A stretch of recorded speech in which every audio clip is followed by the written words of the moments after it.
Saludos República Dominicana, soy José Eliseo Almanzar, esto es Paneo Semanal. Dando las gracias como siempre a Dios en primer lugar por permitirnos estar aquí con ustedes y a ustedes por concedernos el siempre grato honor de escucharnos en esta Sol 106.5 FM, de vernos en YouTube, en nuestro canal Paneo Semanal y en el canal de Sol 106.5. Así como seguir nuestras redes sociales, Instagram, Facebook y Twitter, Paneo Semanal, saludando como cada sábado en nuestro primer programa de 2023 en vivo a mi querido hermano y compañero Luis José Polanco. Muy buenos días, Eliseo, y muy buenos días a todos nuestros amables teleoyentes que nos dispensan el favor de su audiencia todos los sábados de 10 a 12 meridiano en este su programa Paneo Semanal. Y como tú dices, Eliseo, el primer programa en vivo de este año, felicitando efusivamente a nuestros oyentes por el año nuevo, esperando que este año sea de muchas bendiciones para todos los que nos escuchan. Salud. Y salud sobre todo para que puedan disfrutar todas las bendiciones que le van a llegar. Este es un año de muchas predicciones, no son optimistas ningunas. En el plano internacional se habla de que va a haber mucha recesión. ¿Son muchas o una grande? Es una gran recesión, muchas en diferentes zonas. Sí. En las zonas en Asia, Europa, las Américas. Sobre todo en Alemania. En Alemania, una rampante recesión que todos predicen que va a haber una recesión. Y en ese sentido, que en el 2023 no son halagüeñas, lo que sí se está dando, Eliseo, es una situación que cada vez está tomando mayor fuerza, que es la economía de la guerra. Uh-huh. A raíz de la invasión Rusia-Ucrania y a raíz de las tensiones que existen en China y Taiwán, pues se está activando la economía de la guerra. Y surgen nuevos actores. Y nuevos actores en el tablero de la economía de la guerra. Entonces, amén de las predicciones de recesión y de problemas económicos en todas las zonas económicas del mundo, lo que sí está pasando es que se está activando la economía de la guerra. ¿Cuál es la economía de la guerra? La economía de los que compran y venden armas. Los gastos armamentistas. Y la conversión de la industria a... Exactamente. A los productos militares. Exacto, porque los productos militares. Recuerda que el boom de la economía mundial, de la posguerra, de la Segunda Guerra Mundial, fue basándose precisamente en esa capacidad industrial y en esa capacidad tecnológica desarrollada que tuvo que desarrollar. Exacto. Y que luego se convirtió en bienes y servicios de uso masivo. Exactamente. Pero ahora está sucediendo lo contrario. Uh-huh. Esa gran economía de la tecnología, de la producción de chips, los software.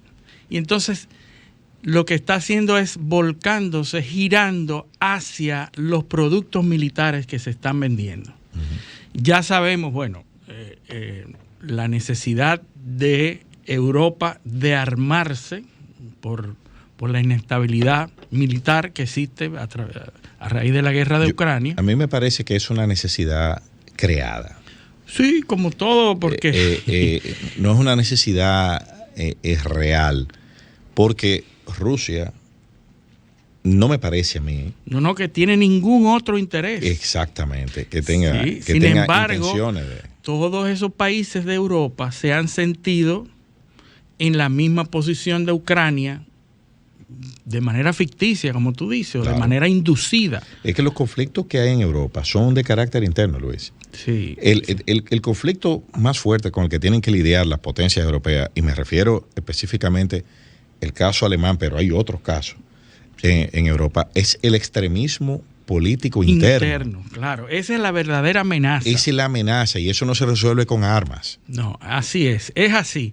Sin embargo, lo que estamos observando, que no se habla mucho, pero en algunos círculos internacionales se está viendo un giro hacia la industria de las armas de actores nuevos, como Corea del Sur, por ejemplo.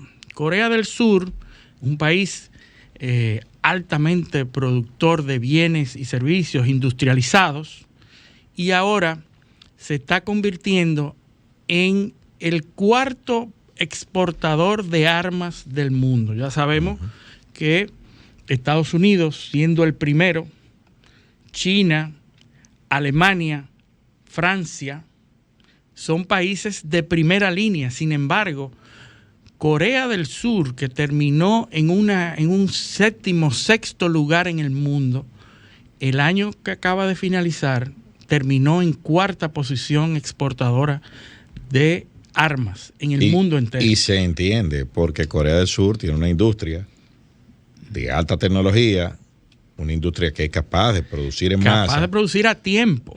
Y a tiempo y con calidad. Y con calidad. Entonces, se entiende que Corea del Sur pues pase a ocupar una posición preponderante. De liderazgo, correcto. Pero también hay otros actores como India, sí. Turquía, que produce armas, produce drones. ¿Cuál es el lobbying indio? Es para que se le permita el acceso a tecnologías y a recursos para ellos producir armas. Sí, es correcto. Tú sabes que todas las armas, incluso las armas las artillerías pesadas, incluso las que menos pudiéramos decir que necesitan tecnología, ahora necesitan esa tecnología. Claro. Corea del Sur es el segundo mayor productor de chips del mundo. Exacto. Después de Taiwán. ¿Verdad? Y conviene entonces, un suplidor estratégico que correcto. esté fuera de una zona de conflicto, sí, en caso, previendo un tema con Taiwán. Pero fíjate que Corea del Sur tiene una posición líder y muy favorable para producir esas armas, porque son ellos mismos los que producen los chips que necesitan esas armas. Es lo que digo. Por ejemplo, Alemania tiene un problema y es que los chips vienen de Taiwán y entonces la producción no puede acelerarse más de lo que ellos quisieran. No controla la producción de chips. Sin embargo, Corea del Sur, que se está convirtiendo rápidamente en uno de los mayores productores de armas, puede entregar a tiempo porque primero tiene una industria, una instalación industrial de primer orden en el mundo. Son de los mayores productores de artículos de consumo y artículos tecnológicos, de teléfonos, de televisores, de toda la gama de producción. Y ellos tienen esa infraestructura que les permite entregar a tiempo, que es el problema que tienen ahora los Estados Unidos. Los Estados Unidos están produciendo armas para la entrega a los países que están demandando armas. ¿Quiénes están demandando armas en estos momentos? Polonia, Egipto, Filipinas, Noruega, Estonia, todas esas zonas, los saudíes están demandando, pero los Estados Unidos tienen que controlar y manejar a quienes les entregan primero, porque su capacidad de producción está al tope. Entonces, esos países que ya pagaron, como los saudíes, que ya pagan, pero los Estados Unidos dicen, no, ahora no, todavía. Entonces ellos manejan las entregas, porque todos los países pagan adelante, ¿verdad? Sí. Pero los Estados Unidos tienen que dosificar las entregas para poder reabastecer estratégicamente a los países que ellos les conviene. Según sus intereses. Según sus propios intereses. Claro. Entonces ahí están estos nuevos actores, como Corea del Sur, que están entregando. Ahí acabamos de ver la semana pasada un acuerdo histórico entre Polonia y Corea del Sur de entrega de armas, además, miles de millones de dólares en armas que acaban de firmar Polonia y Corea del Sur. Polonia, por razones obvias, está incrementando su inventario de armas, ¿verdad? En todas las zonas que rodean y que hacen frontera con Ucrania se están armando.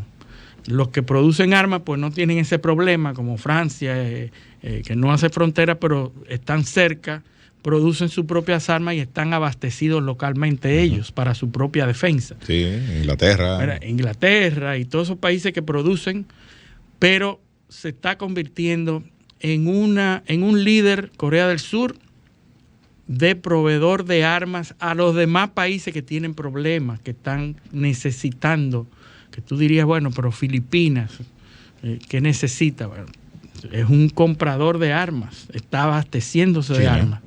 La amenaza china. La amenaza china. Y hay una cosa muy interesante, ya que tú lo mencionas, el primer ministro de Japón visitó a Biden en la Casa Blanca. Y los acuerdos a que arribaron están en el orden de que Japón se convierta en un aliado militar en la zona. ¿Tú recuerdas la feria de los submarinos? Exactamente. De los submarinos en Australia. Exacto. El asunto de los submarinos y en la zona es vital para los Estados Unidos tener un aliado como Japón.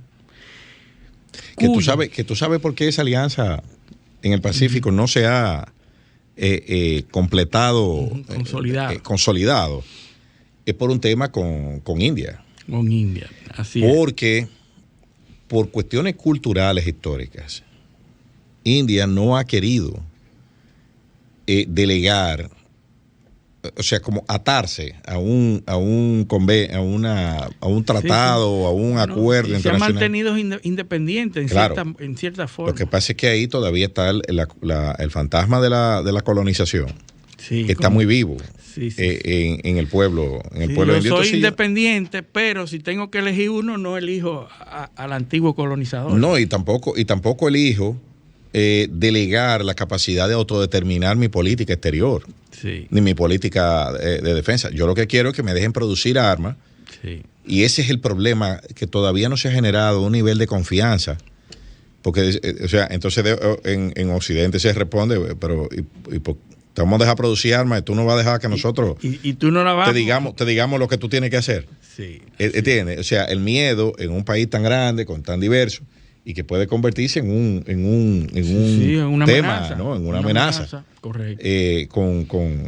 Recuerda que lo que decía Hillary Clinton, India hace frontera con Pakistán. Pakistán, a su vez. Son enemigos. No, y Pakistán a su vez con Afganistán. Pakistán, en el medio, era el colchón. El soporte de los afganos, del talibán y de toda la radicalización de los pakistaníes. Recuerda que esa famosa frase de Hillary Clinton sobre los pakistaníes, ella decía, "You can grow snakes in your backyard. I expect they only gonna bite your neighbors." Sí. O sea, así mismo es. Entonces, hay desconfianza regional, y por eso es que esa alianza no acaba como de despegar. Hay muchos intereses diversos ahí. Y en muchos foros la India ha compartido con China, en algunos, el foro, la Alianza Asiática, que tiene a China, la India y Pakistán en un mismo foro, es decir, en una misma organización.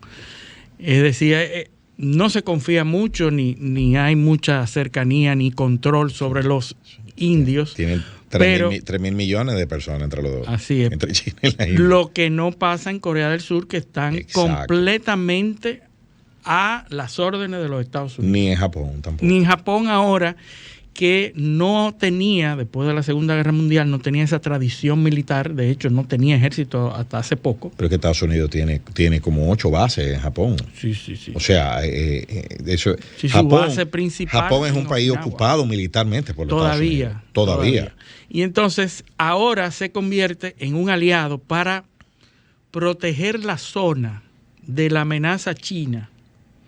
Hay que recordar que la economía japonesa también depende del mar, ¿verdad? La economía es una isla. Es una isla que tiene mucho más mar que defender que tierra.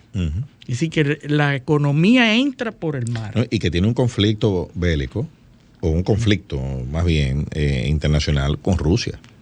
Por las Islas Kuriles, que están al norte del mar de Japón. Sí. es correcto.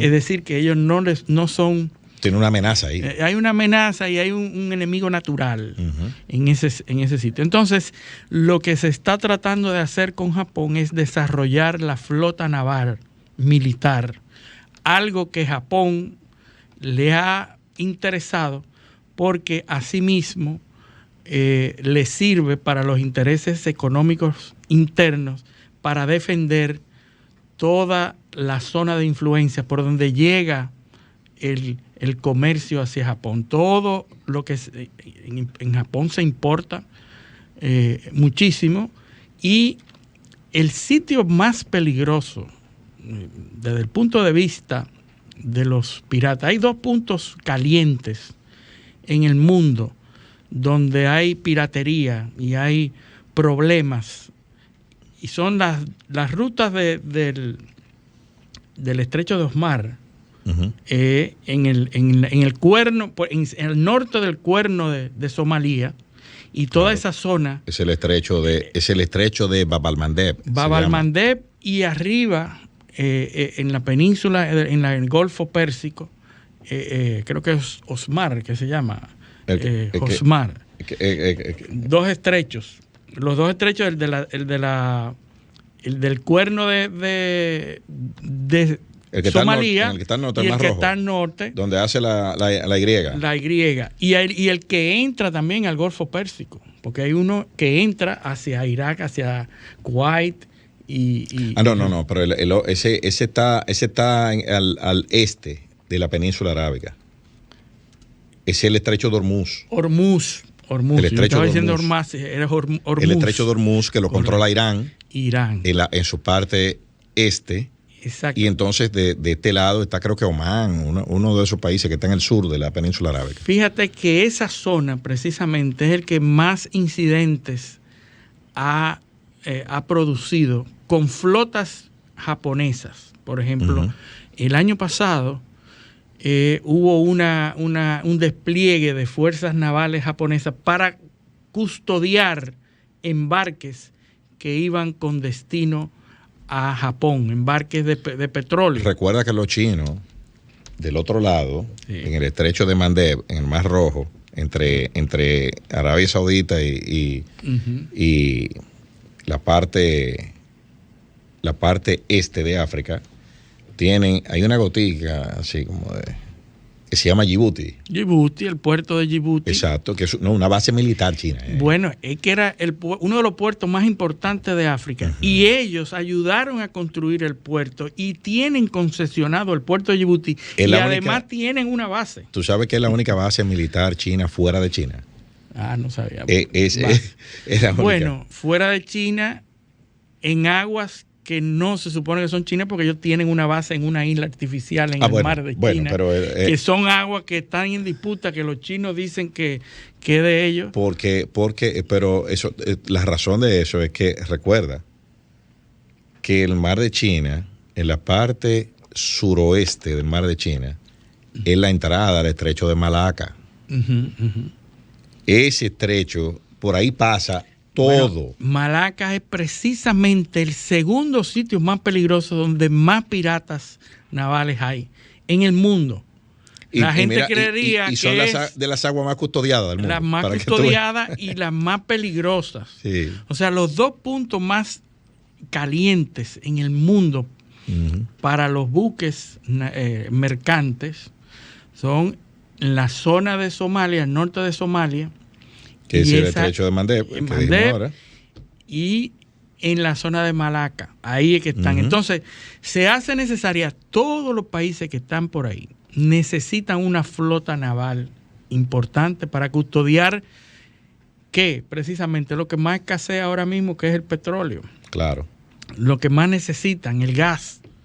Entonces, es muy importante para Japón conformar con la ayuda norteamericana y con un acuerdo norteamericano, desarrollar su fuerza naval militar que va a custodiar su propia economía interna. Entonces, estamos viendo cómo, a pesar de los pronósticos negativos de guerra, se está desarrollando la economía de la guerra en el mundo entero.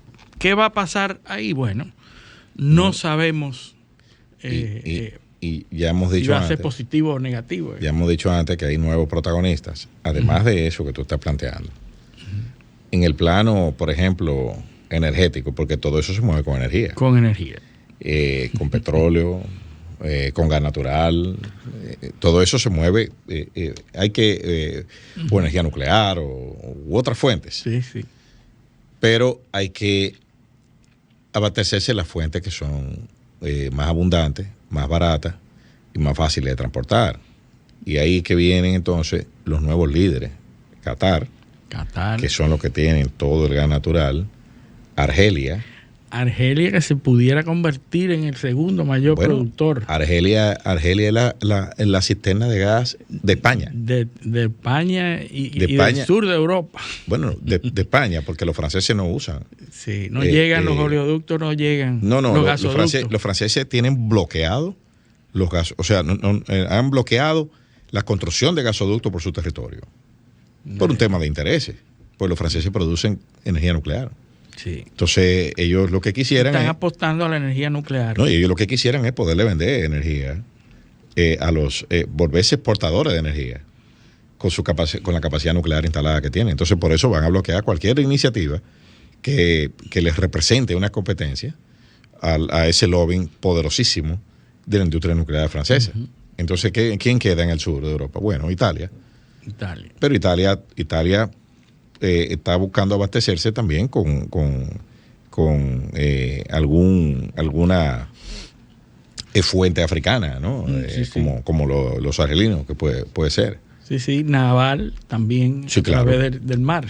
Exactamente. Entonces, pero ahí no hay problema. El Mediterráneo es un mar bastante seguro, ahí no hay problema de piratería, ni nada de eso. Pero o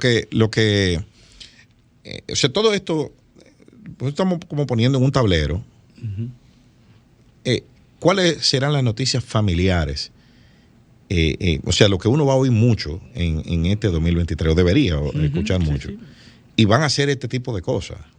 Porque parte del efecto que ha generado esta crisis, de este nuevo reordenamiento internacional que se está dando a partir del conflicto de Ucrania, que, como hemos dicho antes en otras ediciones de este programa, ha destapado una serie de conflictos que estaban ahí, que no resueltos, pero de los que nosotros no escuchábamos. Entonces, todo esto está saliendo ahora, porque aquí todo el mundo está jugando sus mejores cartas, o está intentando sacar partido. Hasta ahora, el gran perdedor de todo esto es Alemania. Sí. O sea, y hay que tener mucho cuidado con la situación en Alemania. ¿Por qué? Porque hay una falta de liderazgo político muy fuerte. Al salir Merkel, dio mucho trabajo conformar este nuevo gobierno, que fue un gobierno, una negociación entre muchísimas partes. Sí. Bueno, y con muchas debilidades. Sí. Hubo un proceso complejísimo para armarlo. Ya hubo una vamos a decir, una intentona, ¿no? Que fue dada a conocer. Que probablemente eso lo que buscaba era... Sí, tú hablas de la desestabilización. De la desestabilización política interna con el extremismo. Con el extremismo que está tomando mucha fuerza a lo interno. Pero fíjate, esos movimientos están desde 2008. Sí. Están desactivando movimientos de ese tipo. Sí.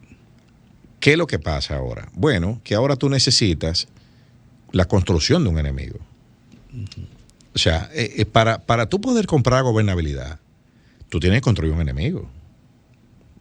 Y eso es lo que están haciendo el establishment alemán. Están construyendo un enemigo interno. Miren, somos nosotros, o es eso. ¿Entiendes? Entonces, el miedo a que se arme un problema y volcar a la comunidad internacional a dar muestras, a respaldar, o sea, tú lo que estás intentando generar simpatía. Ese movimiento siempre ha estado ahí. Crear una narrativa que le permita actuar a Alemania para que la población diga, no, espérate, seguimos con lo que estábamos antes mejor. Exacto, y ese es un buen enemigo. ¿Tú sabes por qué? Porque esos grupos extremistas, ¿por qué se escoge a esos grupos? Porque esos grupos no propugnan por una solución política. Pues esos grupos no quieren participar, esos grupos electoralmente no significan, no representan una amenaza. Entonces, esos son los mejores para demonizarlo. Sí, para que se unan en contra de eso. En contra de. Entonces, pero fíjate, cuando tú juegas esa carta en un sistema político sólido y democrático, es cuando tú tienes problemas de gobernabilidad. Cuando tú tienes que tomar una serie de decisiones que son impopulares. Cuando tú tienes problemas de manejo, crisis que tú no puedes controlar.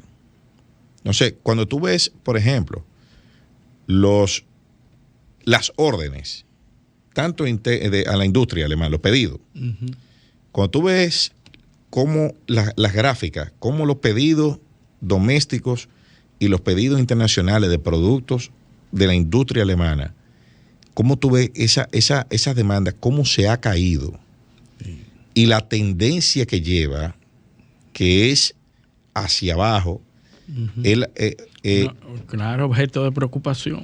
Claro que es objeto de preocupación, porque tú tienes la cisterna llena de gas natural, pero tú todavía no has encontrado cómo abastecerte. Lo compraste carísimo, número uno, y número dos, te costó 200 mil millones de euros el subsidio que tuviste que darle a toda la población para poder calentarse en invierno. Entonces, ¿hasta dónde eso es sostenible? O sea, ¿hasta dónde qué vas tú a hacer el año que viene, por ejemplo? ¿Tú vas a buscar 200 mil millones de euros más? Sí. ¿Entiendes? O sea, porque ahora está barato, perfecto. Y cuando salgan a rellenar todos esos depósitos, que la demanda aumente, ¿cómo lo van a hacer? Por eso es que volvemos a donde empezamos, que es el pronóstico de recesión. Sí, completamente.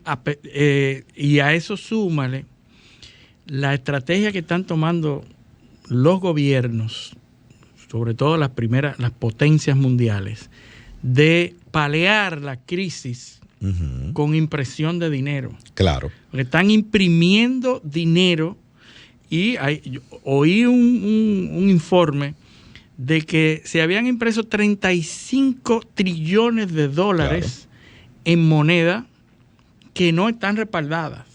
Porque la lógica y lo que dicen los economistas es que eso es lo correcto, porque eso es lo que va a motivar que se reactive la economía y que se maneje y que los efectos sean menos devastadores de las crisis. Entonces tú produces, pero con la esperanza de que tú vas a tener una producción que va a repartir. Porque tú lo vas a recoger después. Correcto, pero si no se reactiva esa economía, ahí tiene el peso de esos, de esos dineros inorgánicos. Eso lo vamos a... Eso hay que analizarlo, desmenuzarlo un poquito, porque tiene sus aristas. Sí. Pero eso lo vamos a hacer cuando volvamos de la pausa. Esto es Paneo Semanal, no le cambien.